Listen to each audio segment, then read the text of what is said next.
تبارك وتعالى في القرآن المجيد والفرقان الحميد. أعوذ بالله من الشيطان الرجيم. بسم الله الرحمن الرحيم. إنك لعلى خلق عظيم. قال النبي صلى الله عليه وسلم: انما بعثت لأتمم مكارم الأخلاق. فقال النبي صلى الله عليه وسلم: إياكم والبدعة فإن البدعة تهدي إلى المعصية والمعصية في النار، أو كما قال عليه الصلاة والتسلیم. بڑے ہی قابل قدر سامعین و ناظرین،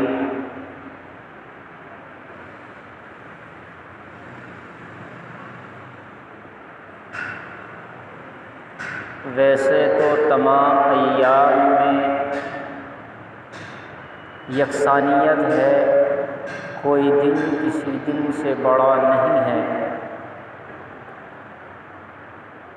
وقت کے لحاظ سے تمام ایام اور تمام ایام کے لحاظ سے تمام مہینے برابر ہیں، یکساں ہیں. لیکن کچھ جزوی فضیلت کی بنیاد پر وہ دن، وہ وقت، وہ لمحہ دوسرے وقتوں سے، دوسرے دنوں سے، دوسرے مہینوں سے زیادہ فضیلت والا بن جایا کرتا ہے. اسی طریقے سے جو ایام چل رہے ہیں، ان ایام کے مہینے کا نام ربیع الاول ہے. ربیع الاول کا معنی موسم بہار کا پہلا مہینہ. عربی کے اندر ربیع فصل بہار کو کہا جاتا ہے.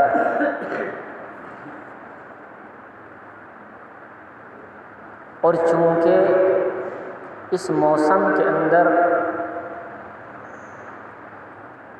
ہر چیزوں پر بہار آ جایا کرتی ہے، ہر چیز کے اندر ترقی ہونے لگتی ہے، ہر چیز کے اندر شائستگی پیدا ہو جایا کرتی ہے،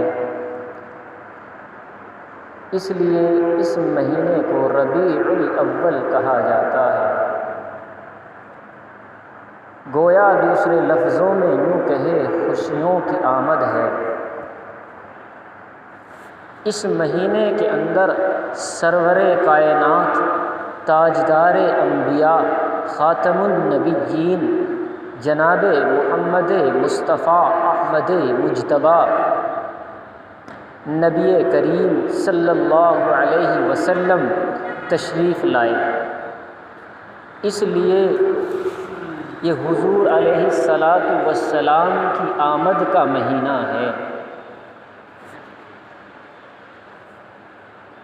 اصحاب فیل کے واقعے کے 6 ماہ بعد حضور پرنور علیہ الصلاۃ والسلام دنیا کے اندر تشریف لائے. انگریزی تاریخ کا لحاظ کرتے ہوئے 22 اپریل سن 571 عیسوی دن پیر صبح کے 4:20 پر حضور پرنور علیہ السلام اس دنیا کے اندر تشریف لائے.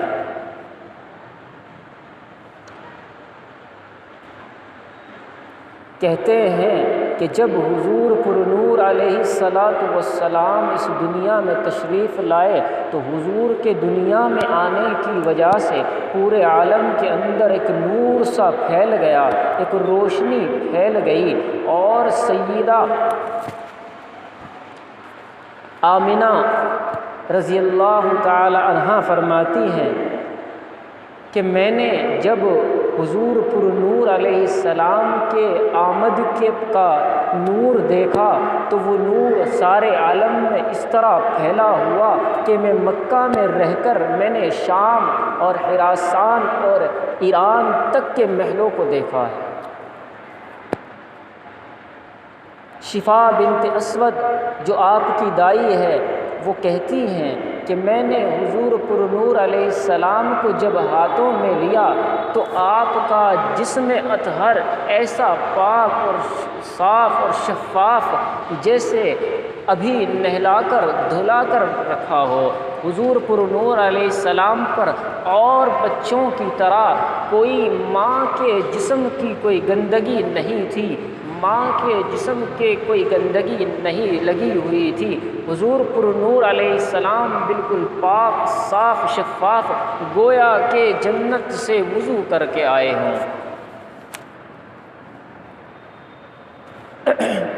اور روایتوں میں یوں آتا ہے کہ حضور علیہ السلام مختون تھے، ختنہ بھی ماں کے پیٹ سے ہوئی ہے، اور اسی طریقے سے جب بچہ الگ ہوتا ہے تو اس کی ناف کو کاٹ کر کے صاف کیا جاتا ہے۔ حضور علیہ السلام اس سے بھی پاک اور صاف آئے ہیں، کیونکہ حضور پرنور علیہ السلام کا جسم اطہر ہے۔ سب سے زیادہ پاکیزہ جسم اگر کسی کا ہے تو وہ حضور علیہ السلام کا جسم ہے، اس لیے آپ کے جسم کو جسم اطہر کہا جاتا ہے۔ کہتے ہیں کہ میں نے حضور پرنور کو اپنی گود میں لیا، اپنے آغوش میں لیا، تو حضور کے جس چہرے کی تجلی ایسی ہوئی، نور کی روشنی ایسی پھیلی کہ سارا گھر جگمگا اٹھا۔ پھر ایک بادل سا، ایک ابر سا جو پھیلا ہوا تھا، وہاں سے آواز آئی، اے محمد، اے آمنہ، یہ وہ ہے کہ طوفو مشارق الارض و مغاربہا، اے فرشتو اس کو مشرق میں، اس کو مغرب میں، اس کو شمال میں، اس کو جنوب میں، الغرض دنیا کے ہر کونے میں پھرا دو، اس کو خلق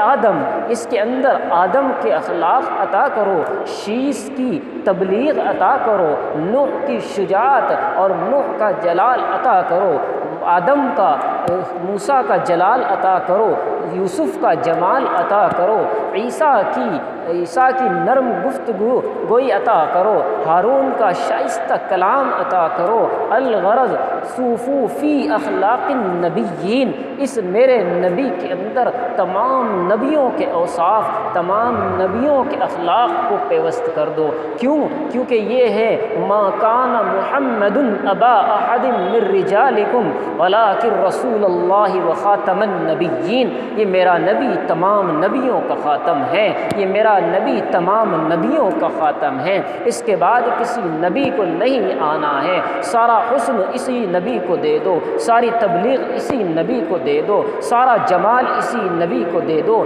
تبھی تو حضور کے چہرے انور کو دیکھ کر حسان بن ثابت رضی اللہ تعالی عنہ جو شاعر اسلام ہیں یوں کہتے ہیں، وَأَحْسَنَ مِنْكَ لَمْ تَرَ قَطُّ عَيْنِي وَأَجْمَلُ مِنْكَ لَمْ تَلِدِ النِّسَاءُ قَدْ خُلِقْتَ مُبَرَّأً مِنْ كُلِّ عَيْبٍ كَأَنَّكَ خُلِقْتَ كَمَا تَشَاءُ، میرے نبی آپ کا حسن ایسا کہ کسی آنکھ نے ایسا حسن کبھی نہیں دیکھا، وَأَجْمَلَ مِنْكَ لَمْ تَلِدِ النِّسَاءُ، آپ کا جمال ایسا کہ ایسے جمال والا بچہ کبھی آج تک کسی ماں نے نہیں جنا، آپ کا حسن و آپ کا جمال ایسا، نبی ایسا کہ کسی نے نہ دیکھا، ایسا حسن ایسا کہ کسی آنکھ نے نہ دیکھا، جمال ایسا کہ کوئی عورت ایسا بچہ کبھی پیدا نہ کر سکی، قد خلقت مبرأ من کل عیب، نبی آپ کو تمام عیوب سے پاک پیدا کیا گیا،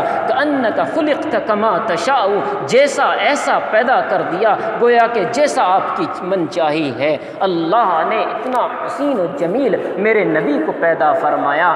ایک یہودیہ سیدہ اما عائشہ رضی اللہ تعالی عنہا کے پاس آئی، کہنے لگی میرے نبی اور بڑے بڑے نبیوں کا ذکر تمہارے قرآن میں ہے، کیا تیرے نبی کا ذکر بھی تیرے قرآن میں ہے؟ کہ دیکھتی نہیں، یوسف کا ذکر تیرے قرآن میں ہے، اور یوسف کا جمال ساری کائنات اس کی تائید کرتی ہے کہ یوسف کے جمال کو دیکھ کر، یوسف کے حسن کو دیکھ کر مصر کی عورتوں نے اپنے ہاتھ کاٹ لیے۔ ایسا جمال والا نبی تھا یوسف۔ سیدہ اماں عائشہ رضی اللہ تعالی عنہا نے جب یہ بات سنی تو اوصاف حمیدہ بیان شروع کیے، حضور علیہ السلام کے حسن کی تعریف کی۔ فرمایا کہ دیکھو میرے نبی کتنے حسین ہیں، میرے نبی کتنے جمال والے ہیں، کتنے حسن والے ہیں کہ مصر کی عورتوں نے حضرت یوسف علیہ السلام کے گزر جانے سے، حضرت یوسف علیہ السلام کو ایک نظر دیکھ لینے سے، جب زلیخا نے ان عورتوں کو ہاتھوں میں چاقو اور ہاتھوں میں ایک پھل دیا کہ اس کو کاٹ کر کھاتے رہو، تمہیں دیدار کرا دیتی ہوں یوسف کا، تو جب حضرت یوسف علیہ السلام گزرتے ہیں سامنے سے تو عورتیں حضرت یوسف کے جمال میں ایسی کھو جاتی ہیں۔ قرآن کہتا ہے کہ ان کی زبان سے نکل اٹھتا ہے قل حاشا للہ، خدا کی قسم ما ھذا بشرا، یہ انسان ہے ہی نہیں، یہ اتنا خوبصورت ہے، اتنا خوبصورت انسان ہو ہی نہیں سکتا۔ وہ ایسے جمال میں حضرت یوسف کے حسن میں ایسے کھو جاتی ہیں ایک نظر دیکھ لینے سے کہ قرآن یوں کہتا ہے وَقَطَّعْنَا أَيْدِيَهُنَّ کہ انہوں نے حضرت یوسف کے حسن کو دیکھ کر اپنے ہوش گوا بیٹھی اور وہ چاقو بجائے پھل کے چلانے کے بجائے ہاتھوں کو کاٹ ڈالا، انگلیوں کو کاٹ ڈالا، اور ہوش تک نہ رہی کہ میں نے کیا کر دیا، نہ کوئی تکلیف ہوئی ہے۔ کیوں؟ حضرت یوسف کا جمال ایسا ہے، حضرت یوسف کا حسن ایسا ہے۔ تو حضرت عائشہ نے حضرت یوسف کے حسن کو بتلا کر فرمایا کہ مصر کی عورتوں نے حضرت یوسف کے حسن کو دیکھا، حضرت یوسف کے جمال کو دیکھا، لو کان مرائین نبیا، اگر وہ میرے نبی کے حسن کو دیکھ لیتی، اور خدا کی قسم بڑا اچھا ہے کہ انہوں نے میرے نبی کے حسن کو نہیں دیکھا۔ وہ یہودیہ آنکھیں کھول کر دیکھنے لگی۔ کیا کہتی ہو کہ حضرت نبی کریم علیہ السلام کا حسن کیا سوچتی ہو کہ حضرت یوسف کا جمال دیکھ کر ہاتھ کاٹ لیے، اگر وہ میرے نبی کا حسن دیکھ لیتی قطعنا قلوبہن، اپنے دلوں پر چھریاں چلا دیتی۔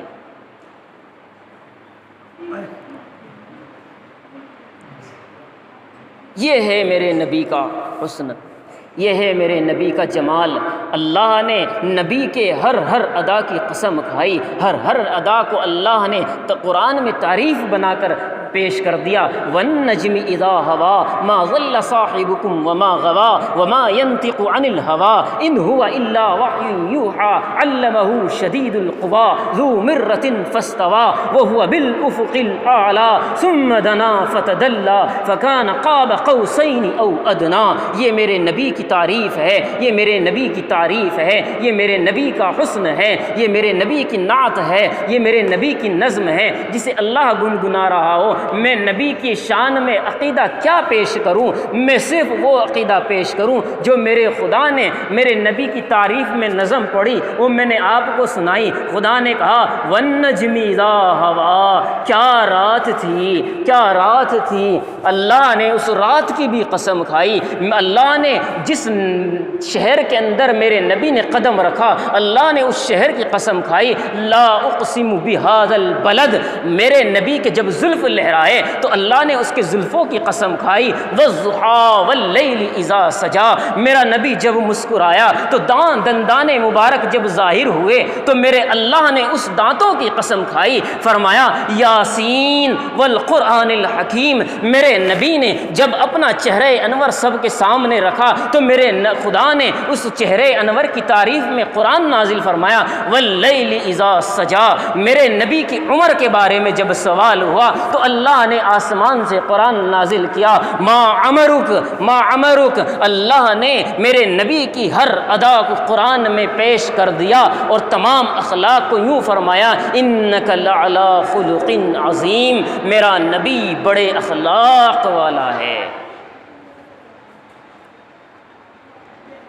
بڑے اخلاق والا ہے۔ تو الغرض بتلانا یہ ہے کہ میرے نبی کا حسن میں تو یہ کیا ساری کائنات کے سارے انسان مل کر کے اگر میرے نبی کی تعریف کرنے لگ جائے تو حق ادا نہیں کر سکتے۔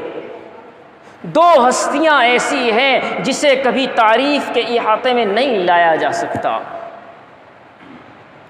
خدائے وحدہ لا شریک وہ ہے جس کی صفات کو بیان کرنے لگ جائے تو خدا خود کہتا ہے قل لو کان البحر مدادا لکلمات ربی لنفد البحر قبل ان تنفد کلمات ربی ولو جئنا بمثلہ مددا۔ میرے رب کے اوصاف وہ ہے، میرے رب کی تعریف وہ ہے، میرا رب وہ ہے کہ اگر ساتوں سمندر کے پانی کو روشنائی بنا لی جائے اور زمین پر جو اشجار ہیں ان کو قلم بنا لیا جائے اور اس روشنائی سے اور اس قلم سے رب کی تعریف لکھنے لگ جائے تو رب کہتا ہے قبل لنفد البحر، سمندر کی روشنائی ختم ہو جائے گی، قبل اللہ کہتا ہے کہ سمندر کی روشنائی ختم ہو جائے گی لیکن میرے رب کی تعریف ختم نہیں ہو سکتی۔ اللہ نے خود اپنی تعریف کو یوں ذکر کیا کہ واللہ الذی لا الہ الا ہو، وہ اللہ جس کے علاوہ کوئی پیدا کرنے والا نہیں ہے۔ الحمدللہ رب العالمین، اللہ نے اپنی تعریف یوں فرمائی کہ سارے جہان کا جو رب ہے اس کی ساری تعریف اسی کے لائق ہے۔ خدائے وحدہ لا شریک نے اپنی جب تعریف کی تو پتہ لگا رب کی تعریف کوئی بیان نہیں کر سکتا، جو دعویٰ کرے یقیناً جھوٹا ہے۔ میرے نبی کو جب خدا نے پیدا کیا تو اس کی تعریف کا بھی یہ قانون بنا دیا کہ یہ میرا نبی میرا خاص ہے، میرے خزانے سے میں نے تمہیں دیا ہے، اس لیے میں تمہارے اوپر ایک احسان کرتا ہوں۔ اللہ نے قرآن دیا، کوئی احسان نہیں جتلایا۔ اللہ نے اتنے نبی بنائے اور اتنے نبیوں کو دنیا کے اندر بھیجا، کوئی احسان نہیں جتلایا۔ انسان کو اتنا خوبصورت جسم دیا، اتنے خوبصورت 2 ہاتھ دیے، اتنے خوبصورت پیر دیے اور ساری زندگی دی اور زندگی کے اندر آرائش اور راحت اور آرام دیے اور اللہ نے اس کو اتنا سکون دیا اور ہر چیز دی۔ اس کے باوجود اللہ نے اتنا بڑا آسمان بنا کر کوئی احسان نہیں جتلایا، اتنی بڑی زمین بنا کر اللہ نے کوئی احسان نہیں جتلایا۔ کیوں احسان کب جتلایا جاتا ہے؟ جب دینے والے کے پاس سے ایک قیمتی چیز دی جائے تب کہتا ہے کہ دیکھ لو میں تمہیں بہت بڑی قیمتی چیز دے رہا ہوں، اس کی حفاظت کرنا، میں تمہیں دے رہا ہوں۔ کیوں اللہ نے ساری جنت بنائی تب اس کا احسان نہیں جتلایا؟ جب میرے اللہ نے میرے نبی کو اس دنیا کے اندر بھیج دیا تو قرآن کے اندر اللہ نے یوں ارشاد فرمایا لقد جاءکم رسول من انفسکم عزیز علیہ ما عنتم حریص علیکم بالمؤمنین رؤوف الرحیم۔ میرا نبی، میں تمہیں نبی دے کر تم پر احسان کر رہا ہوں کیونکہ میرے خزانے کے اندر لا تعداد بے شمار میرا خزانہ جس کی کوئی حد نہیں ہے، لیکن یہ میرے خزانے کے اندر ایک ہی ایسا لعل ہے جسے میں تمہیں دے کر تمہارے اوپر احسان کر رہا ہوں۔ لوگوں، اس نبی کی امت میں ہونا ایک الگ ہی فضیلت کا باعث ہے۔ تو میں نے بتلایا یہ کہ ایسا نبی تشریف لایا اسی مہینے کے اندر اور 22 اپریل سن 571 عیسوی، جسے آپ انگریزی تاریخ سے تعبیر کرتے ہیں، ذہن میں یہ آیا ہوگا کہ مولانا چاند کی تاریخ بھی بتلاتے چلیں تو میرے خدا نے چاند کی تاریخ پر پردہ ڈال دیا، جیسے شب قدر پر پردہ ڈال دیا کہ شب قدر پتہ نہ لگے۔ کیوں؟ یہ وہ رات ہے جس میں اللہ ایک نیکی پر 1000 نیکیوں کا ثواب دیتا ہے۔ اگر ایسی رات میں لوگ گناہ میں لگے رہے، ایسی رات میں لوگ لڑائی اور فساد میں لگے رہے تو اس رات کی برکتیں ختم ہو جائے گی، کیونکہ انہیں اس کا علم ہے کہ آج وہ شب قدر، اور جب معلوم نہیں ہوگا تو اللہ ایسے گزار دے گا۔ تو میرے خدا نے میرے میرے نبی کی تاریخ کو، پیدائشی تاریخ کو، میلاد کی تاریخ کو، ولادت کی تاریخ کو، برتھ ڈے کی تاریخ کو، جنم دن کو اللہ نے پردہ ڈال دیا کہ یہ گنہگار امت، یہ رسومات کی امت، یہ فتنے فجور والی امت، فسق و فجور والی امت میرے نبی کا میلاد نہ منانے لگ جائے، میرے نبی کا برتھ ڈے نہ منانے لگ جائے، میرے نبی کا جنم دن نہ منانے لگ جائے۔ میرے خدا نے چاند کی تاریخ پر پردہ ڈال دیا کہ یہ ساری روایتیں اٹھا کر دیکھ لو، بخاری سے لے کر مسلم شریف تک، سیاہ ستہ کی 6 کی 6 کتابیں اٹھا کر دیکھ لو، اور حدیث کی تمام کتب حدیث اٹھا کر دیکھ لو۔ امام احمد بن حنبل رحمۃ اللہ علیہ جو حافظ الحدیث ہیں، 3 لاکھ حدیث ان کو حافظ تھے، 3 لاکھ حدیثوں کے حافظ، اور انہوں نے اپنی کتاب لکھی، 30,000 حدیث اس کے اندر لکھی۔ ایک بھی حدیث کے اندر میلاد نبی دکھا دو مجھے، ایک بھی صحابی کی زندگی میں میلاد نبی دکھا دو مجھے، ایک بھی تبع تابعین کی زندگی میں میلاد نبی دکھا دو مجھے، ایک بھی ائمہ حضرات کی زندگی میں میلاد نبی دکھا دو مجھے۔ کہتے ہیں جی حدیث مانتے ہیں تو حدیث والے کو مان، جس نے حدیث لکھی اس کو مان۔ امام بخاری کی پوری 5,000 حدیثوں کے اندر ایک حدیث دکھا مجھے، میں امام بخاری کی 56 سالہ زندگی کے اندر 1 سال دکھا دے جس میں میلاد نبی منایا ہو امام بخاری نے۔ اس کی روایتوں کو مانتے ہو، اس کو نہیں مانتے۔ کیا امام بخاری نے کوئی روایت لکھی؟ کیا امام بخاری نے میلاد منایا؟ کیا امام بخاری کے بعد امام مسلم نے منایا؟ کیا امام ابو داؤد نے منایا؟ ابن ماجہ نے منایا؟ امام نسائی نے منایا؟ اور امام احمد بن حنبل نے منایا؟ امام محمد رحمۃ اللہ علیہ نے منایا؟ امام ابو یوسف رحمۃ اللہ علیہ نے منایا؟ امام ابو حنیفہ رحمۃ اللہ علیہ نے منایا؟ امام شافعی رحمۃ اللہ علیہ نے منایا؟ ایسے ہی امام زمخشری رحمۃ اللہ علیہ نے منایا۔ میں کہتا ہوں ساری کائنات کے مسلمانوں سے، آ جاؤ میرا شجرہ اٹھا کر دیکھو، میں اس نبی کی امت میں سے ہوں جس نبی نے پیدائش اس دنیا میں اسی لیے لی تھی کہ میں اس دنیا سے اس فتنے کو مٹا دوں گا، کہ ڈھول دھماکے اس دنیا سے مٹانے کے لیے میرے نبی کی پیدائش ہوئی ہے۔ لوگوں تم نے میرے نبی کی پیدائش پر ہی ڈھول دھماکے بجانے شروع کر دیے۔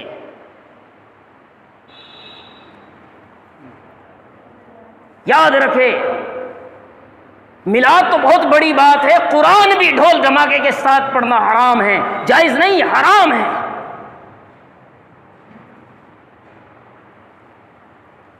ڈنڈیاں لیے ہوئے ہیں، ڈی جے بجا رہے ہیں اور سڑکوں پہ نکلے ہوئے ہیں، یار مرحبا مرحبا۔ کیا تماشا ہے، کیا تماشا ہے؟ اور جس نبی کے نام کے لیے سر کٹاتے ہو اس نبی کے نام کے لیے سر جھکا کے دکھاؤ۔ کوئی مسجد کو کچھ کہہ دے تو مسجد کے نام پر گردن کٹانے کے لیے، لیکن مسجد میں سر جھکانے کے لیے تیار نہیں۔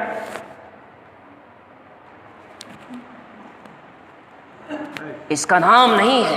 یاد رکھو، دلیل دینے والے گناہ کی بھی دلیل دیتے ہیں اور ثواب کی دلیل دینے والے ثواب کی بھی دلیل دیتے ہیں۔ میں کہنا یہ چاہتا ہوں میلاد منانے والے میلاد کی بھی دلیل دیں گے اور میلاد نہ منانے والے وہ اس کی بھی دلیل دیں گے، لیکن میں آپ سے بتلانا چاہتا ہوں اللہ نے چونکہ علم کی اگر بات کرے تو شیطان سے زیادہ اگر انسان کو علم ہے کسی کو نہیں، تو دلیل اس کے پاس ضرور مل جائے گی، لیکن جو خاص طور سے دلیل دی جاتی ہے قل بفضل اللہ وبرحمتہ فبذلک فلیفرحوا، جب اللہ کا فضل تمہارے پاس آ جائے، اللہ کا احسان تمہارے اوپر ہو جائے تو تمہیں خوش ہونا چاہیے۔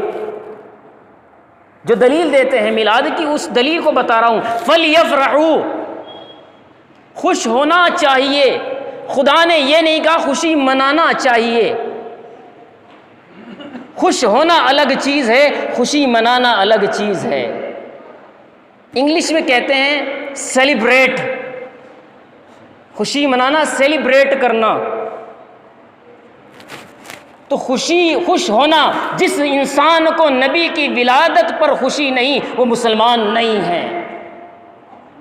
ہم نبی کے میلاد کو بھی مانتے ہیں، ہم نبی کی وفات کو بھی مانتے ہیں، لیکن طریقہ وہ ہو جو نبی نے بتایا۔ قرآن نے کیوں ارشاد فرمایا کہ جو نبی دے اس کو لے لو اور جس سے منع کرے فانتہوا، اس سے باز آ جاؤ۔ تو میرے نبی کی میلاد یوں ہیں کہ والنجم اذا ہوا، میرے نبی کی میلاد یوں ہیں واللیل اذا سجا، میرے نبی کی میلاد یوں ہیں والضحیٰ واللیل اذا سجا، میرے نبی کی میلاد پورا قرآن ہے۔ اس قرآن کو پڑھو، اس قرآن کو اپنی زندگی میں اتارو، اس قرآن کو سمجھو، تمہاری زندگی کے اندر میلاد کا مقصد پیدا ہو جائے گا۔ اور آخری بات، تاریخ کے اوپر میں نے بات کی ہے، تو تاریخ میں یہ آتا ہے کہ 8 تاریخ، 9 تاریخ، 10 تاریخ، 11 تاریخ اور 12 تاریخ ان 5 روایتوں کے اندر موجود ہے، لیکن 12 تاریخ پیدائش کی یہ کہیں سے ثابت نہیں ہے صحیح حدیث سے۔ البتہ 12 تاریخ میرے نبی کی وفات ہے، یہ کب پکی ہے، روایتوں کے اندر موجود ہے۔ تو اس مہینے کو حالانکہ کہتے بھی ہیں، منانے والے کہتے ہیں کہ مہینہ 12 وفات، واہ، منا رہا ہے پیدائش، نام لے رہا ہے 12 وفات، گویا کہ یہ خوشی نبی کی وفات پر ہے۔ خدا کی قسم، رب ذوالجلال کی قسم، جس نے مجھے پیدا کیا اس رب کی قسم کھا کر کہتا ہوں، جس نے میرے نبی کی وفات پر خوشی منائی وہ کافر ہے، جہنمی ہے، وہ جہنم کے آخری طبقے میں جا سکتا ہے لیکن مسلمان نہیں ہو سکتا۔ یہ وہ دن ہے جس دن میرا نبی اس دنیا سے گیا، تو آل رسول پر اس سے بڑا غم کا دن کوئی نہیں۔ اے حسین کربلا میں سر کٹا کر یوں کہتا ہے، میرے اوپر یہ آج کا دن بھی اتنا غم کا دن نہیں ہے جتنا غم کا دن میرے نانا اس دنیا سے تشریف لے گئے۔ یہ وہ دن ہے۔ الغرض مقصود یہ تھا بتلانا کہ یہ مہینہ میرے نبی کی پیدائش کا بھی ہے، میرے نبی کی وفات کا بھی ہے، لہٰذا خوشی اتنی نہ مناؤ کہ اللہ کے رسول کی وفات بھول جاؤ، اور وفات اتنی نہ مناؤ کہ میرے نبی کی پیدائش بھول جاؤ۔ میانہ روی اختیار کرو، میرے نبی نے جو بتلایا اس طریقے پر چلو، انشاءاللہ اللہ تعالی ہم سب کو عمل کی توفیق نصیب فرمائے گا۔ آخر دعوانا الحمدللہ رب العالمین۔ جن حضرات نے سنت ادا نہیں کی وہ سنت ادا کریں۔